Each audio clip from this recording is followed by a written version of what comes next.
All right. I want to welcome everyone to another episode of The Shadows Podcast. This is our Rebound series, season 3, and we are rolling along with an absolutely stacked lineup of guests for you this season. The guest that I have today, Coach Matt Doherty, he was part of the 1982 national championship team at North Carolina. He head coached at Notre Dame, North Carolina, SMU. AP Coach of the Year. He also has an amazing book, which we'll talk about in a little bit, titled Rebound. But, sir, welcome to the Shadows. Yeah, thank you, Trip. Honor to be on the show.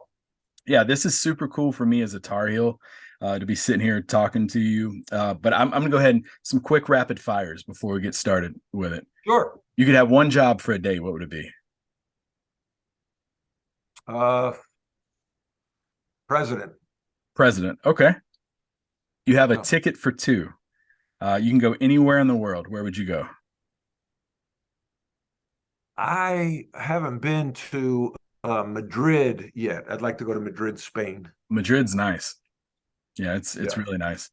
Outside of your book, what is a book that you recommend for listeners? They should go to my website, Okay. dohertycoaching.com. And I believe I have a list up there. If not, there'll be a list up there of the books that I have read and recommend. I'm a big avid reader. I know I'm past the one word. I was never, I hated to read, but I love to read now. And there's so many good books. The Bible is a good place to start, and I probably need to do a better job reading that myself. But I'm going to I generally listen to books. And oh gosh, last one I just read recently that I liked, Up Close and All In by John Mack. John Mack was the CEO of Morgan Stanley and grew up here in Mooresville, North Carolina, where I live now. The only bad thing about John Mack, he played football at Duke. Oh, But that was a good book that I just read, and I could go on and on. I'm a kind of a geek about bettering yourself. Like how do you become more efficient? yeah. So I like to read those types of books. But yeah, I'm trying to think of any other books off the top of my head. And that's a great question because it's usually one that I like to ask. Yeah, it's leaders are readers. And yeah, if folks, if you go to our resource recommendation list, Rebound's going to be listed on there. And next question for you. Most underrated Tar Heel. I think Sam Perkins. Mm, Sam Perkins was like a 2 or 3-time All-American. I think at one point he was the all-time leading rebounder at North Carolina, may have been the all-time leading shot blocker at one time. yep. Played 17 years in the NBA, and for some reason Sam doesn't get mentioned enough. Sam's not around as much. He's not in the media. But I'm trying to think of a better forward center that we had since he was in school. And I was fortunate to play with he and James Worthy. Yeah, you played with some talent. Maybe Rasheed Wallace, you could make Yeah. a case, was as talented as Sam, maybe, more physically gifted. But in terms of a better college player and better pro, Mm-hmm. there's nobody since Sam, except maybe I'd mention Rasheed, that was a better player than him. Like none of these guys in the last 20 years could have played ahead of Sam. Yeah. And they couldn't have scored on him. So I think Sam Perkins. Okay. And final question for the rapid fire: dinner for 3 with 3 historical figures no longer with us. Who do you break bread with? Abraham Lincoln, Ben Franklin, and I think Jesus would be a good one. Yeah. Jesus gets invited to almost every one of these dinners. Yeah, I think Yeah. Jesus gets invited. But I'm a big fan of Ben Franklin and Abraham Lincoln. Solid group. Yes, right? So it's a good solid starting group. lineup right there. Solid group. Yeah. Well, you survived the rapid fires. Now I'm very interested to get into your journey. And before I do, folks, like I said, head over to the resource recommendations. We're also going to have a link in the episode description. Do yourself a favor, get a copy of Rebound. I was actually saving this part until I got on the air. I'm going back to a career field that I am my entire landscape of what I've been doing in the Air Force is about to change. I told my wife the other night, especially the last couple of chapters of this book. This book is Leadership 101 when you get to the back portion of it. And it's something that I've already marked that I'm going to reread over and over. When you started talking about the Myers-Briggs and the core values and the mission statement, all that stuff, stuff that's definitely going to help me out. So folks, do yourself a favor, check it out. But before we get to your book, what was it like growing up? East Meadow, New Jersey, correct? Or New New York? York, actually. Yeah. Yeah. Middle class. The neat thing back then, you didn't have social media, so you really didn't know what you were missing. Yeah. And I didn't grow up poor. I didn't grow up rich, just middle class. But my dad owned a Pepsi route. My mom was a homemaker. I had 3 older sisters, younger brother. I was introduced to basketball like in 4th grade. And by 6th grade, I knew that's what I wanted to do. I quit playing baseball and just would go to the park every day and play. And just wanted to be playing basketball and I wanted to get better. And the thing I loved about basketball is that it was a team sport, but you could work on your game individually. You didn't have to have anybody around. So you could outwork people. And that's what I tried to do. Yeah, and there's some things you mentioned in the book about your father, and I'm big on those little parenting moments that really stand out and resonate with us. One of which was gold, but it was so simple. He said to you, "When a coach is correcting you, don't say I know." There are adults that struggle with that. Yeah, it's so funny. I thought about it the other day because we had a little reception at my high school a couple weeks ago, and we all ended up at this place near what was then Nescott Drugs, which would be like a Walgreens. And that's where he bought me my first jock. And I remember we got the jock for camp, and he's, I just lost half your audience, by the way. They don't know what a jock is. And we get in the car and he looks at me and he said, that's what he said. He said, if when a coach corrects you, don't say I know. And I thought about that again when I was throwing the football with my son. This would have been about 12 years ago, and more like 18 years ago. He's 25 now, and I'm trying to teach him how to catch a football. And I never played football, but I was a coach, and you kind of make up, images like. So I said, triangle up, make a triangle with your hands and try to catch the tip of the ball inside that triangle. And he's like rolling his eyes and kind of saying, I know. And I get frustrated. I'm thinking, damn, he's a lot like I was as a kid. Yeah. Yeah. It's funny because I was someone I was interacting with the other day that's an adult. I was trying to tell them something and they said, oh, I know, like kept correcting it. And I just read that in your book. I'm like, wow, this did not take long for me to. Right. How about that? That's pretty cool. Yeah. Pretty cool. Yes. So you ended up as a freshman starting at Holy Trinity, and you started getting recruited by Virginia, Notre Dame, which I found kind of ironic. Notre Dame was recruiting you, end up there, Duke, and Carolina. What was it that drove you to Carolina as opposed to great question. And it's something I talk about now. I talk a lot about culture, Trip. And as a young man, and actually a lot of adults, they feel culture. You sense it, but you can't really describe it. And I use the comparison of going into, those of, Starbucks or Dunkin' Donuts, McDonald's or Chick-fil-A.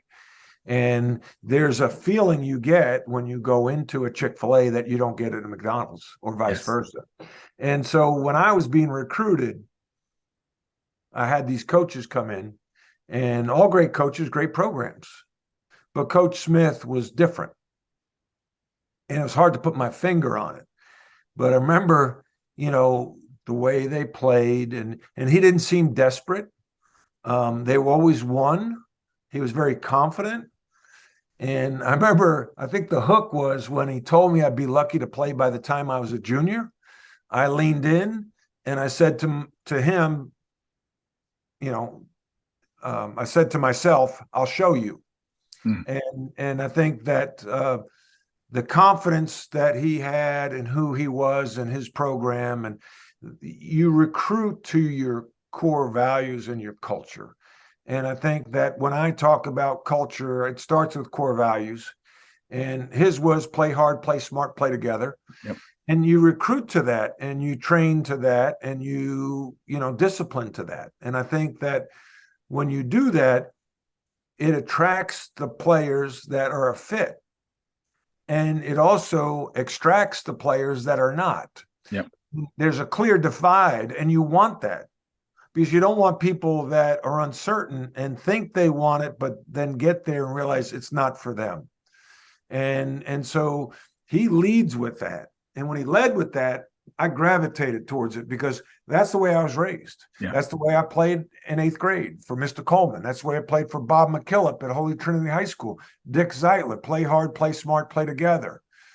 And I knew that he would appreciate me as a player for what I could do, not for what I couldn't do, which I wasn't a great athlete.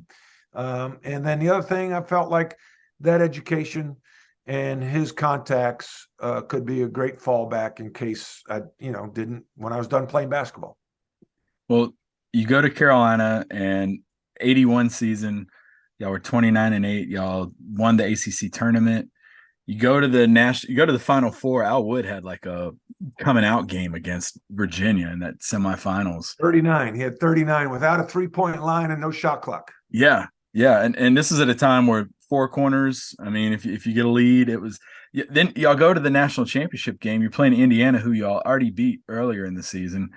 And then the President Reagan assassination attempt. Yep. I've always been curious about this, but what was the mood like in the locker room? Was it uncertainty if the game is going to be played? About to have the biggest game of your career. What was your mindset? Yeah, we thought we weren't sure if we were going to play a game. We thought they might be named co-champions. So it was very surreal sitting in the locker room, wondering if we were going to play or not. And then finally, Ronald Reagan apparently said something like, go play the game. I wish I was there. And, I wish he would have said, don't play the game, name co-champions. Yeah, because Isaiah Thomas went off in that game, and we lost.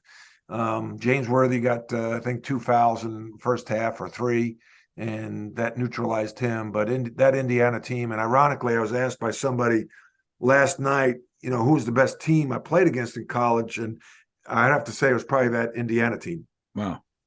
Okay. Did y'all feel like y'all had a mental edge on them going into that, since you'd already beat them earlier in the season? It's so far, long that no. I mean, I don't think it was early so. in the year. I think, it was in December, early December, and I think that so much goes, we knew their coach and their players. There's a lot of respect. So, no, I think that there was nothing there. It was more just Isaiah went off, right, and he didn't play very well in Chapel Hill. And then James Worthy got in foul trouble. And their front line was tremendous. Yeah. They had Landon Turner, who ended up getting in a car wreck and became paralyzed. And they had Ray Tolbert. And those guys could really defend, and they were very physical. If Carolina won that game, how different do you think that 82 season looks? I think we'd be back-to-back champions. I don't think it would look much different, because I think we were a mature group. Yeah. I think that we were serious about what we did. I think we played the right way. And I think that we would have I don't think it would have impacted us like we weren't going to be as hungry. Right. I feel like, we were used to winning, and the expectation was to win. And so we would have still played with an edge to win. And then, by the way, that was Michael Jordan's freshman year. So he would have brought that energy, and I wouldn't, I don't think we would have. I don't think we would have ended up doing anything different than we did. Yeah. What was your first impression of young Mike Jordan at the time? I thought he was cocky as hell. Really?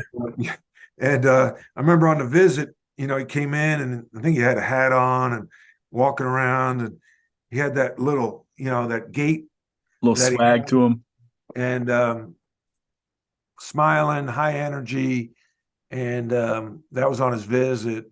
And then when he showed up,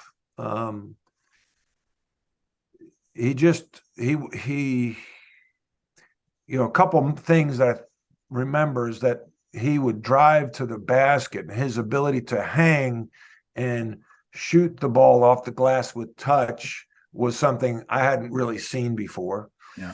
And his desire to learn and fall in line and do the right thing. And John Beeline, a great coach at Michigan, used to say, fit in before you stand out. Mm. And I think that Michael did that. He tried to fit in, and then he stood out. Yeah. And he didn't try to stand out first. Yeah. And he showed tremendous respect to his teammates and the coaches. And he had a high care factor. He cared. He cared how he showed up to practice. And, the rest is history. I'm sure you get asked a lot of questions about Jordan, but I want to ask you about, someone that I think the world of is James Worthy. What's one thing you learned from a big takeaway you got from your playing time with James Worthy? That he was a great teammate, unselfish. James, I'm getting goosebumps thinking about James. James was one of, like, you talk about Sam Perkins, like James Worthy, and I'm an old man now. I'm turning 61, and so you start thinking, like, if these kids could only understand, like James Worthy, Sam Perkins, Michael, like none of these players over the last 25 years would have started in front of those two guys. No. Now Rashid would have started alongside, like Coach Smith would have made room for Rashid, right, James, and Sam, if they were, but nobody would have started ahead of those guys. Right. And James Worthy was so unique because he was 6'9", post player that was the fastest guy in the team and may have had the quickest first step. Tremendous hands, could really pass the ball, and was maybe just very unselfish. And I remember, and he's a cool guy. Like he'd give you a ride if you needed a ride. Like he was a good teammate. And I remember we were playing NC State in the ACC tournament, and they played a triangle in two, and they left me and Jimmy Black open because they wanted to, they wanted to guard, I think Michael and James, or maybe Sam and James. And James said, "Hey, when I get it, I'm going to pass it to you, and you knock down the shot." Hmm. Like that means more to a player than a coach telling you. Yeah. When your peers, and so talk about leadership, he was, wasn't outspoken, but, those things, those gestures meant the world to the team. He could average 30 a game. He averaged, 15, 16. But then in the big games, there was nobody better. Oh, yeah. Yeah. Well, speaking of no one better, that Georgetown national championship game, he was amazing. Still to this day, that's one of, my favorite games to go and look back at. What do you remember about that final timeout before the shot that Jordan hit? I think, well, first of all, I remember the nerves and the disappointment I felt because I had just missed the front end of a 1-1 with about a minute and a half to go. And we were going back on defense, and I remember saying to myself, I just lost the national championship for Coach Smith. And Sleepy Floyd scores, and we end up calling timeout. Coach Smith is talking with great confidence. And I talk about this in leadership keynote talks. You could do three things when you're faced with adversity. You could quit. You could just, wear it like you're a loser and blame others, do the blame game, the ref screwed us, and make excuses, or you can embrace it. Yeah. Coach Smith embraced it. He smiled. He said, we're right where we want to be. 32 seconds to go, down whatever we were, one. Down one, yeah. And as the huddle broke, he said to each one of us, because I know if he said it to me, he said it to everyone else, if you're open, knock down the shot. Yeah. And after that, Michael makes the shot, and he's like, am I a better coach today than I was yesterday because Michael's shot went in? Like, if Michael's shot didn't go in, would I be a worse coach? And so he had an unbelievable way of putting things in perspective. Yeah. That's the game where Sleepy Floyd threw the ball to Worthy. It was actually another player. It wasn't Sleepy. Yeah. But yes. Fred Brown. Yeah, I didn't want to mention his name because I wouldn't want somebody to mention, that's hard. Yeah. That's hard. That's hard. It could have been me. Yeah, that's true. You mentioned Coach Smith. What is something that you subconsciously find yourself saying or doing today when you're dealing with others where you're like, that's something I picked up from Coach? Well, I'm a Vistage executive coach, so I work with business owners and on a peer advisory group, and then I do one-to-one coaching with them. And I probably quote Coach Smith more today than I did when I was a college basketball coach. Wow. So I talk about praise the actions you want repeated a lot was a term he used, because I think most leaders, parents are quick to say, no, don't do that. Find the flaw. But praising the actions you want repeated, I think is a huge thing that I talk about with Coach Smith all the time. And so I probably think of him or quote him. It might be safe to say, 5 out of 7 days in a week. Wow. Yeah. I recommend anybody out there, Carolina Way, definitely read that book. Coach Smith has 2 books that are phenomenal. They're actually both listed on our resource recommendations, but those are phenomenal ones to check out. And y'all win the national championship, 83, 84, your last 2 years there, but 83, y'all started off, y'all lost the first 2 games, preseason number 1. And then Jordan had to hit this crazy shot to go into overtime with Tulane. What was y'all's mindset like to start that season, coming off a national championship, and now you're almost looking at an 0-3 record to start the year? Yeah, that was tough. That was a tough start. But I think the first, was it St. John's and then Missouri? Yes, sir. We played tough teams, right? So we played St. John's and we should have beat them. I think we were up. But we lost, back then, you had, like, we lost James Worthy. So now I think I was starting at power forward. And we lost Jimmy Black, and Jimmy Braddock was starting at point guard. And so, we had a different team, and I wasn't a power forward. And so we had to go through some growing pains, and then we won 19 games in a row. Yeah. And, Jimmy Braddock settled in at the point guard. Brad Doherty moved from off the bench to starting. Brad Doherty, who just won the Daytona 500, by the way. Brad Doherty was a 16-year-old freshman. He started school as a 16-year-old, didn't turn 17 till October. So now he goes into the starting lineup. I moved to my natural small forward spot. Michael, Jimmy Braddock, and we're rolling.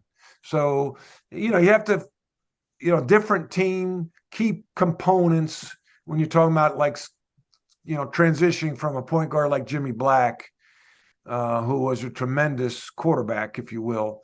And obviously James Worthy, one of the top 50 players of all time. Yeah. Yeah. 84 season, in my opinion, if I was ever to be asked the most underrated Tar Heel team, the 84 team. Well, I'll make it easy for you. It's the best Carolina team in the history of Carolina basketball. Stacked, like absolutely I stacked. mean, there's really, I'm serious. Like that team, Kenny Smith was on that team. We won 21 games in a row or something like that. Didn't lose until February to Arkansas. Yeah, after Kenny broke his wrist.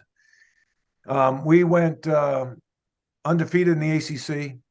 Kenny Smith as a freshman point guard, Michael, me, Brad Doherty, and Sam Perkins. And off the bench, Joe Wolf, Dave Popson, both played in the NBA, Buzz Peterson, Steve Hale. So we not only were talented, but we were deep. Yeah. And so the unfortunate, I think Kenny breaking his wrist really hurt us because he was so good, even as a freshman. The way he pushed the ball and could shoot, he really put a lot of pressure on the defense, and that and set the tone on the other end on the ball. So that was still one of those, man, those you look back and you still, like, I'm driving a car and I'm at a red light and I'm thinking about that season and how we didn't win a national championship, but that's what makes the NCAA tournament so exciting. That's true. And how did it feel your final game? Especially you talk about sitting back, thinking about things. Your final game at home was that incredible game against Duke, that double overtime game. How cool of a moment was that for you? Yeah, it was cool. It was cool. Those are things you dream about. You dream about last second shots. Yeah. You dream about cutting down the nets. You dream about, retiring your jersey, winning a national championship. And to have that happen in that game, especially your last home game, and we finished off 14-0. So that was pretty cool. You wrap up your time in Chapel Hill, and then I read about it in your book, but talk to us about the events of the NBA draft and how that kind of sent you down a different road. Yeah. You start at North Carolina for 3 years, and, there's an expectation that you're probably going to play in the NBA and, be drafted at a reasonable level. Back then they had like, it was like 7 or 8 rounds, 6, 7 rounds, something like that. I think 9. I got drafted in the 6th round, and I remember draft day, and it was I was speaking at a camp at Campbell College at the time. It's Campbell University, and so I back then there were pay phones. We didn't have cell phones, so I've got a bunch of quarters, and I'm putting them in the pay phone, calling the office. Hey, did I get drafted yet? Drafted yet? No. I'm talking to Linda Woods, Coach Smith's secretary. And finally, I'm in the middle of my talk to about 700 campers. And there's a tap on my shoulder. And the camp director whispers in my ear and says, 6th round Cleveland. And I had to fight back the tears in front of 700 campers. Because that's not what I dreamed about. Yeah. From 4th grade on. It's not what I felt I deserved, but that's what, the evaluators said I was. And so then the next morning, my clock radio goes off. And again, I just lost about 75% of your audience. And then the sports comes on, and they say local sports, area sports, ACC players drafted, and they go down, Jordan, Sam Perkins, boom, boom, boom, boom, boom, and they go to 3rd round, Rick Carlisle, 3rd round, Rick Carlisle, Boston Celtics. And Rick and I played against each other. Rick's currently the head coach of the Pacers, and I'm like, that's my spot. Like, that's where I deserve to go. And just think of those words. I deserve to go.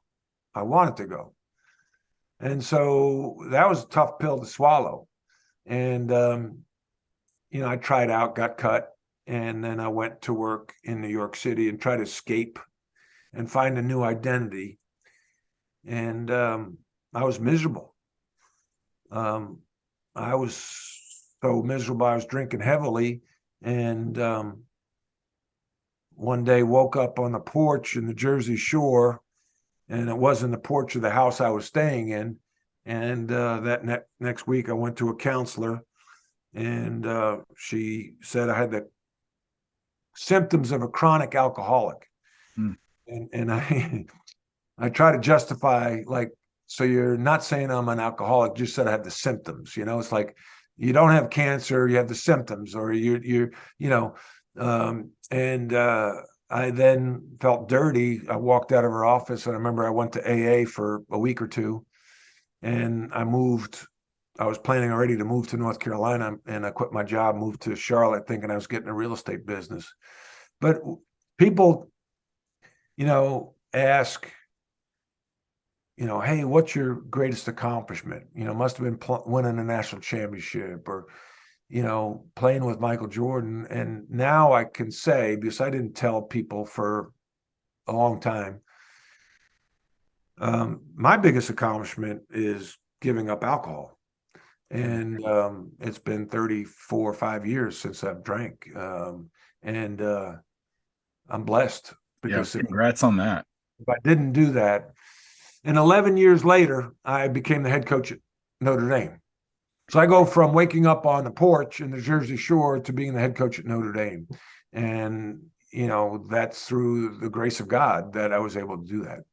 Yeah. And before I get at that Notre Dame piece, how surreal was that standing in the Superdome in '93 on the Kansas sideline coaching against North Carolina? Same spot you won a national championship. Yeah. So I moved to North Carolina, thought I was going to get in the real estate business in '89, and I started coaching an AAU team. Ironically, our point guard was Jeff McGinnis, who played with Rasheed Wallace at North Carolina. Yep. And I fell in love with coaching, and I started at Davidson with Bob McKillop, who just retired. And then I was there 3 years, and I went to Kansas to work for Roy. In our first year, we go to the Final Four, and we're playing North Carolina in the semis in New Orleans, where, like you said, I'd been on the team 11 years earlier. It was definitely weird, in a good way. It almost felt like an inter-squad scrimmage. It was almost like we were scrimmaging Carolina, and it just happened to be a lot of people at the scrimmage.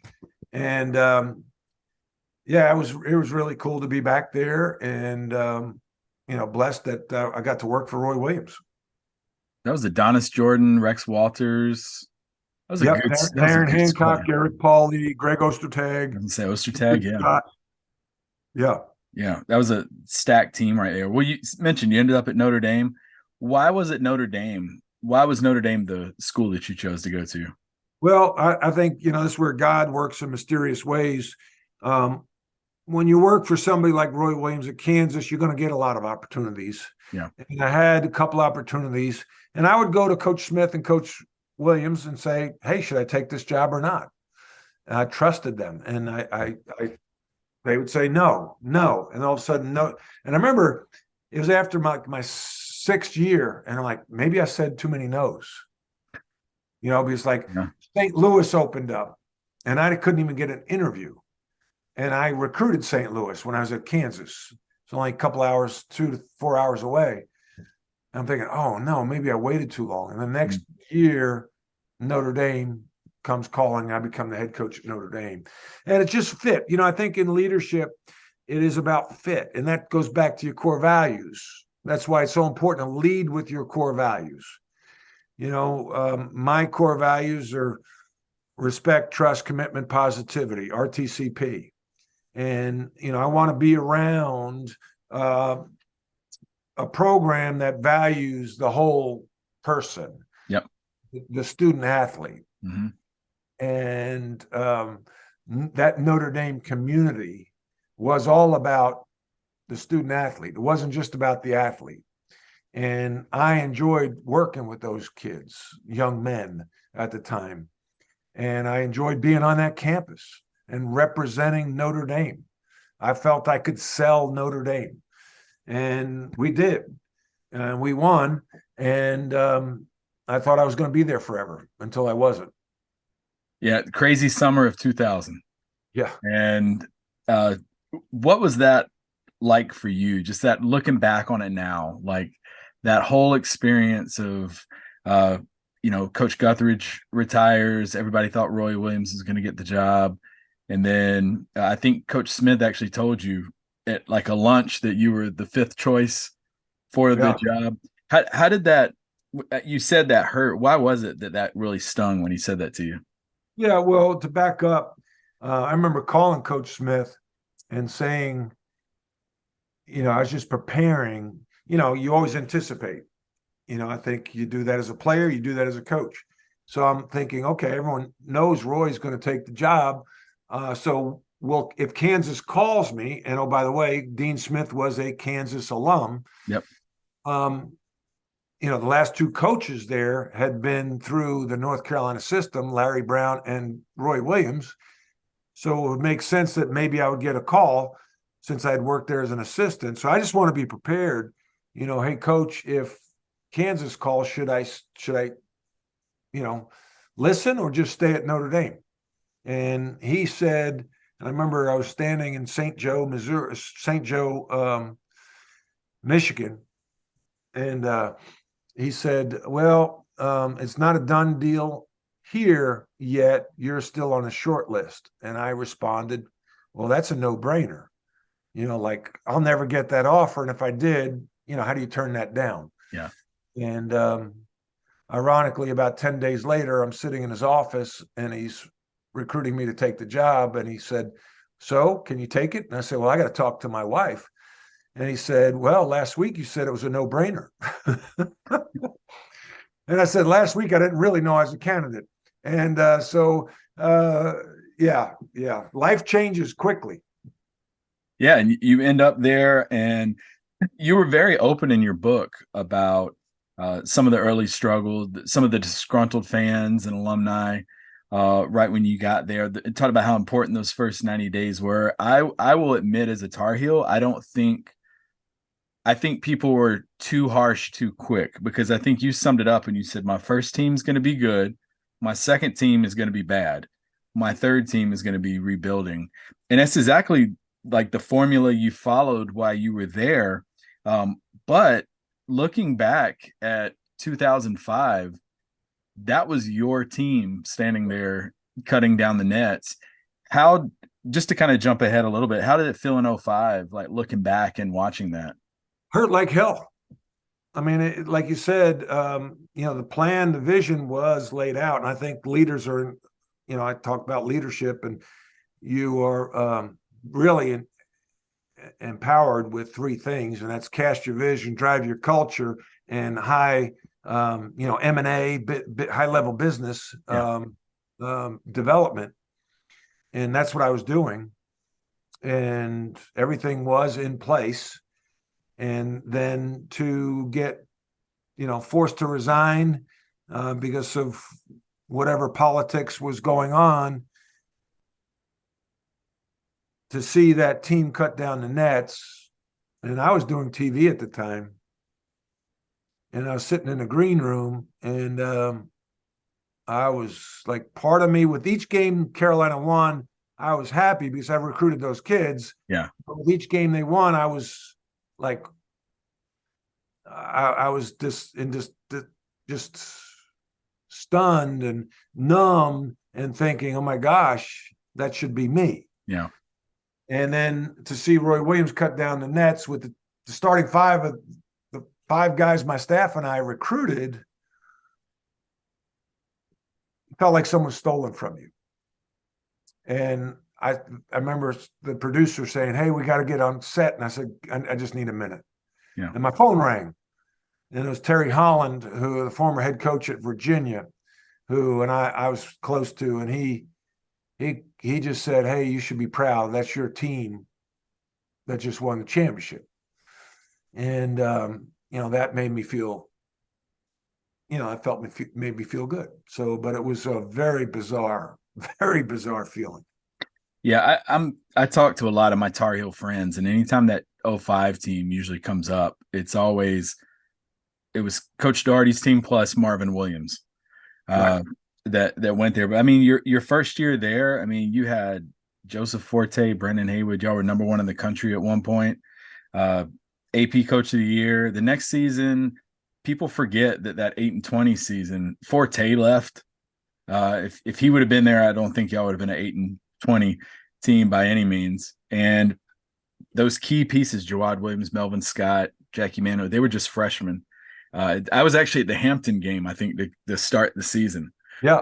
Went to that one. And then the next year, I think you kind of get a raw deal from a lot of Tar Heel fans because in '03, Sean May got hurt in December and he was out to the We go ACC from not being ranked to being ranked 12th in the country. preseason NIT. We win that. We beat Roy Williams's top 5 team or whatever they were, that had just come off the Final Four and went to the Final Four again. Yep.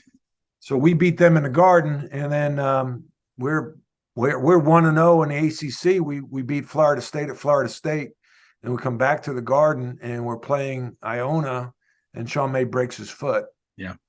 And we still win 19 games, but we don't make the NCAA tournament. But there was just a lot of rumors, a lot of talk that was tough to manage, and I didn't feel like it wanted to be managed. Yeah. I think they wanted, at the end of the day, I think they wanted Roy Williams, and that was an opportunity for them to get him.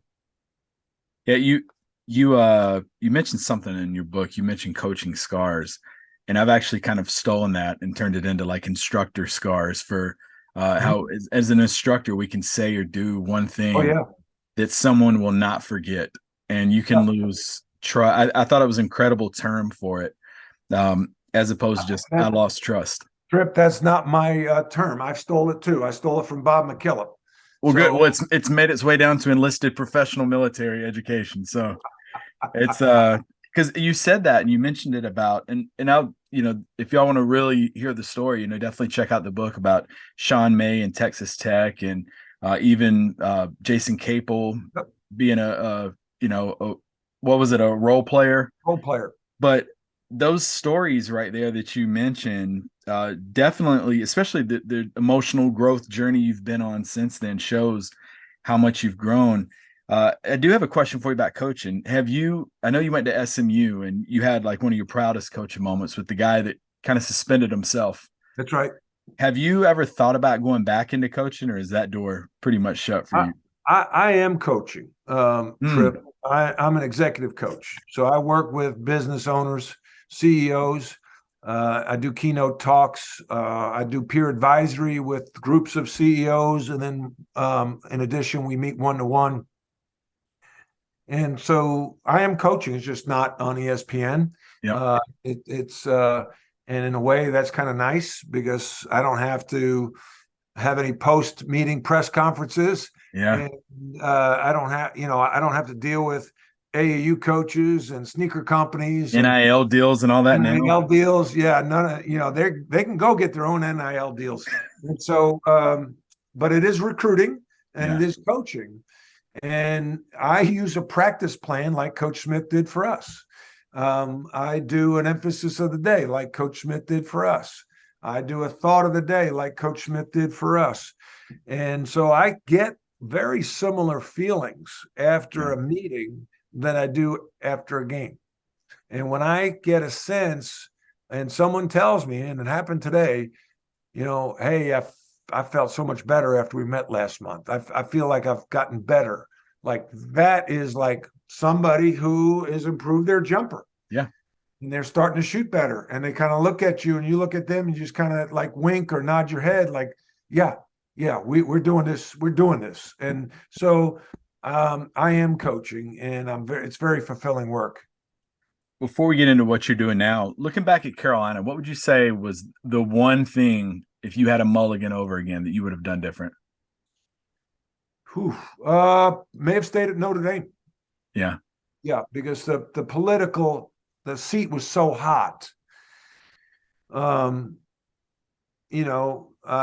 maybe stayed at Notre Dame, and maybe I would have been the head coach after Roy Williams. I'm 61. So, Roy retires and I'm 60, and I take the job when I'm 60, and I've had 20 years of head coaching experience under my belt. Yeah. I think people forget that too. You had only been a head coach for a season. 1 year. 1 year. I mean, and you're going to North Carolina. That is a Yeah. ton of pressure.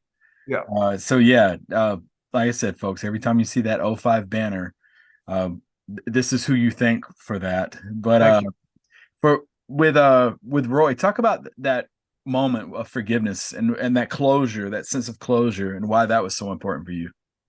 Well, I think men are wired, and you've seen it in the military, I'm sure, to be tough guys Oh yeah, and not talk about our feelings. pride and ego.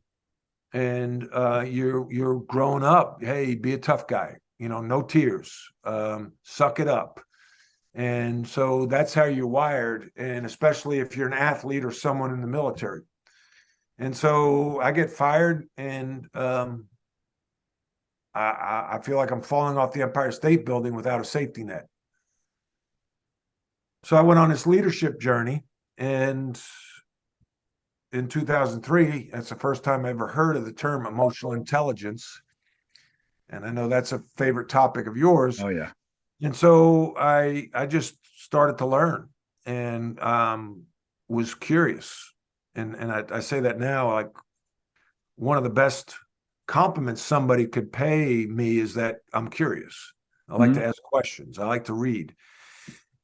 And so after I lost my job, I was just kind of not sure where to go, but I went on this leadership journey and got back to coaching.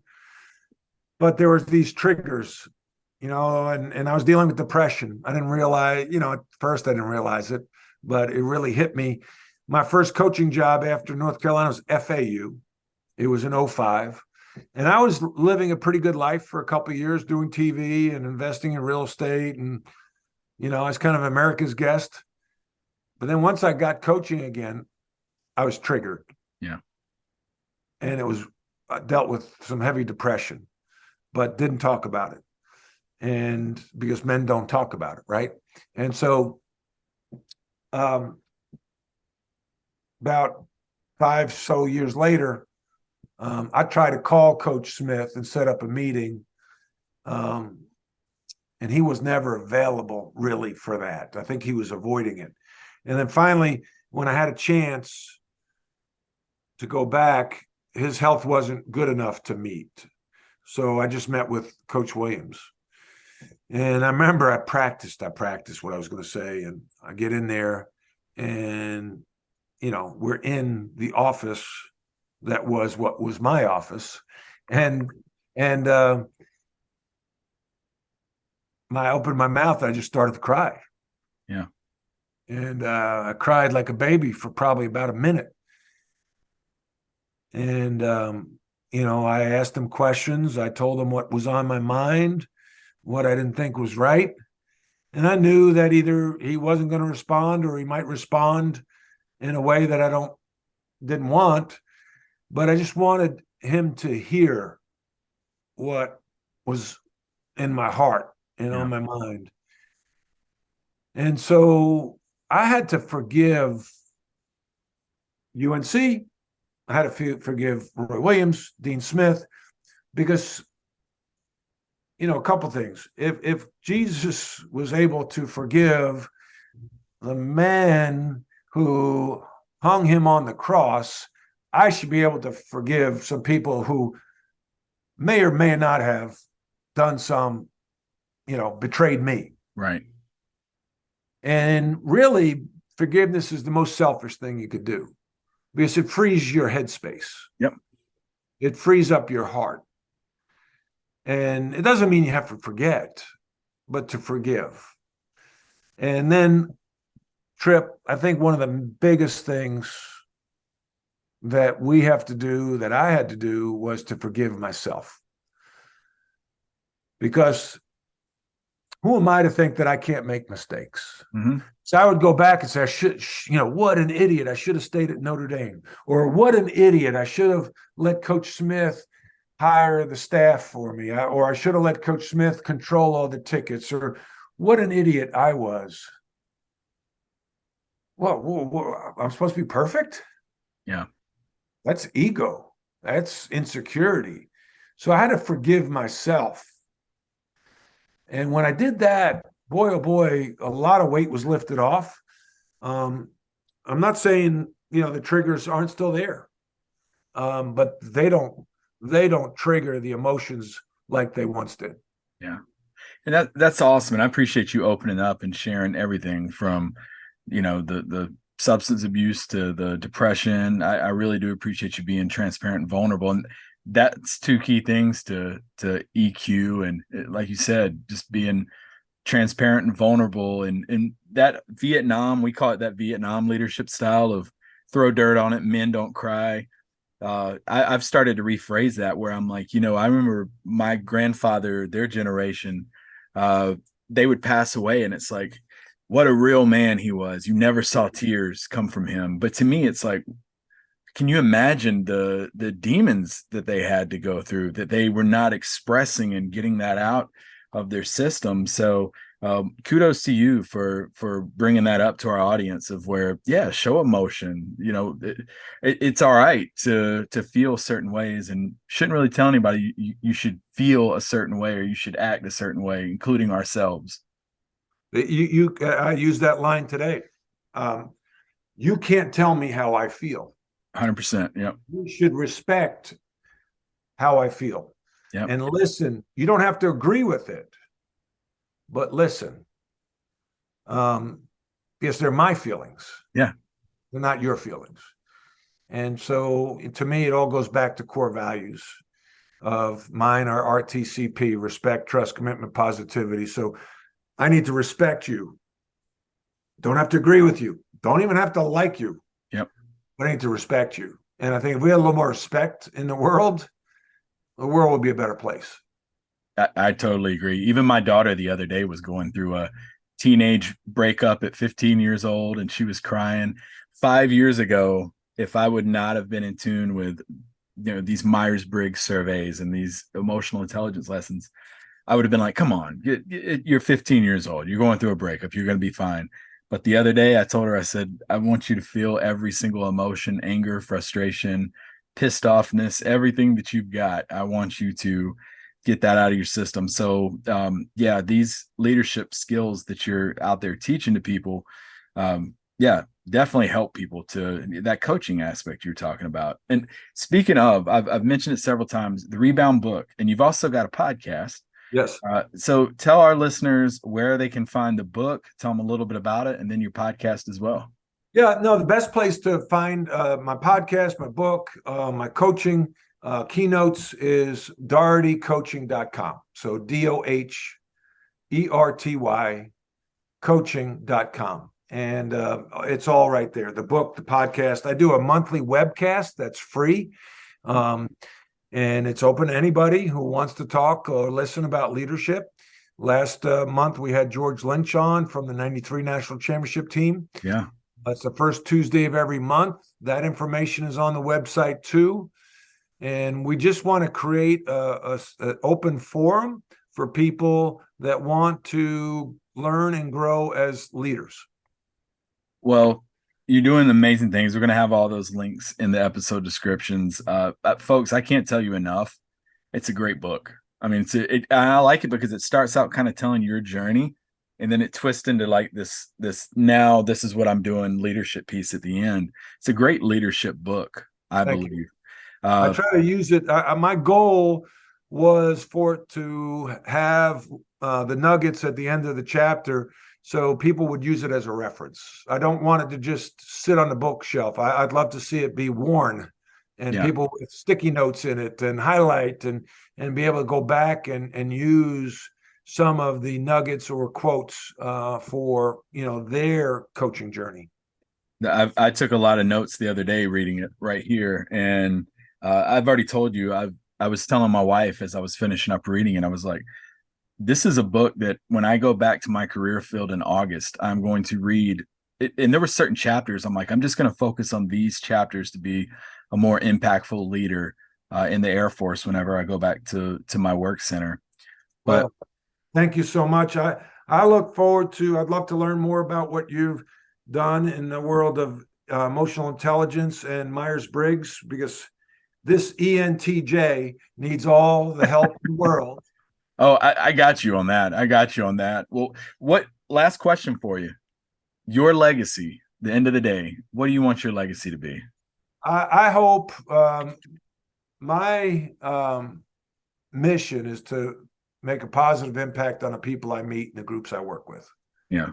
So when I'm peeking over the edge of my casket at the people at my funeral and wake, I hope they're saying, man, he impacted my life. He made me a better coach. He made me a better dad.